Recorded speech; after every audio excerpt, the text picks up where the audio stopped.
Girls5eva season 2. What can we expect? I'm going to start ladies first. Meredith, take it away.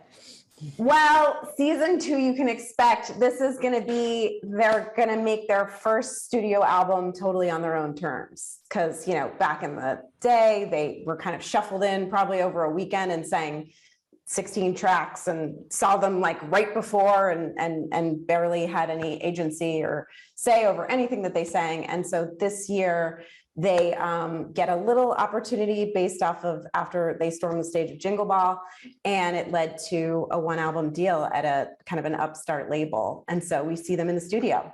Were you guys inspired by any girl bands or performers for this in particular? Jeff, do you want to take that one? I'll take part of it. I mean, I think that the Meredith, brought in this idea, and she brought in, and I think we all thought Spice Girls because we all loved them. We loved Spice Girls because there was a flavor for everybody. Everybody could identify with that, and it was great. And it was just fantastic, hot music, and it was great. But also, Destiny's Child. Who else? I used to love that show, Making the Band, that ended up making Danity Kane. And I also like as much as I love the Destiny's Child and all the big ones that lasted decades. I also love like groups like Dream that had the one hit, or S Club Set. Like all the like kind of one-off things were very inspirational to us, because as many Destiny's Childs as there are, there's a zillions of groups that got one quick moment, flash of taste of fame, and then it kind of disappeared very quickly. And each of those with a fantastic story behind all those wonderful absolutely.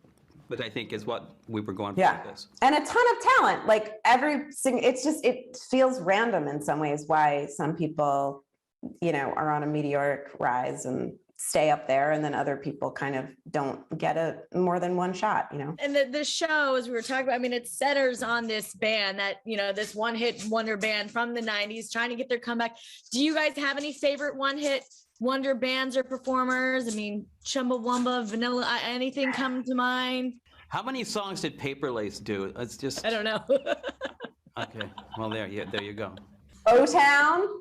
That was a fun one. Okay. Although they probably had more than one. Chumbawamba. I like that song. We wrote a fake version of that song, or a version of the way she raps it. And Kimmy Schmidt, she gets the lyrics wrong, right?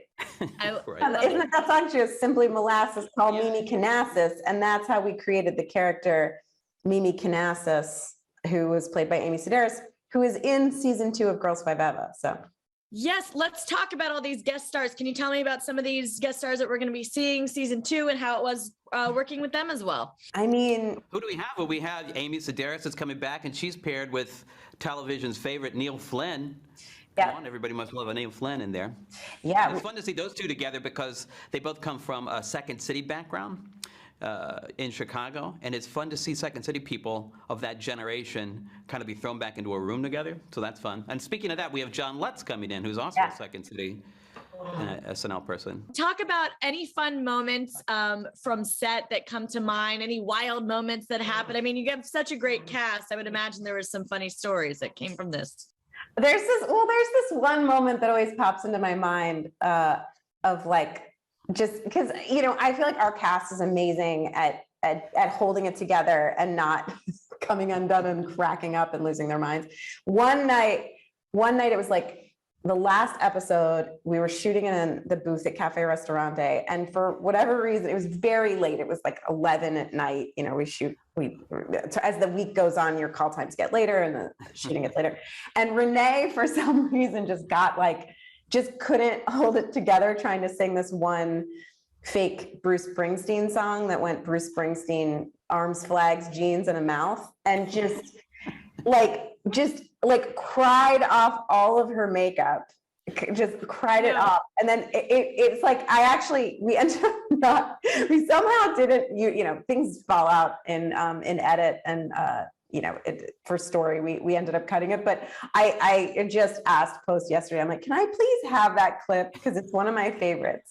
But yeah, the cast has such great chemistry. And so I do like when they kind of like can't hold it together for a minute. I think it's It's pretty entertaining. The moments on set are when everybody is cracking up or breaking up are super fun. I will say that whenever you got the four of them together, these were just high points, and hearing them actually sing on the set was always a joy. And every time you were in a room in Dawn's apartment and they were singing, and she would be playing piano, actually playing a song, and everybody's singing live, you could just see the whole room light up because they're getting these mini live concerts with Sarah and Renee or whoever's in the room. And I just think those were every one of them were high points. And they would learn the song so late that they were always kind of on the cuff of whether they were going to get it right or not, which made it even more fun. But they were always fun. And Tina Fey, of course, is one of the EPs on this show too. How is it working with Tina? I would imagine that's great as well. Well, I worked with Tina on Kimmy Schmidt. I was a writer on that show the whole time, and I obviously adore her. And she's such a genius, and is just such a great, has like the best instincts, and it's just like every time you bounce something off of her, you just feel like, oh, I just asked the perfect person to answer this. You know what I mean? And it fills me with confidence, and just to have her be a part of this show. And she brings so much to the table. I mean, she really is so responsible for assembling this cast. Mm-hmm. And then also just, she sort of steps in when we need her, and is always there, and is just a dream. Yeah, I think one thing I could say about her is that it's nice having somebody who knows that much about the business, who is not in the day-to-day, and who can come in on the third day.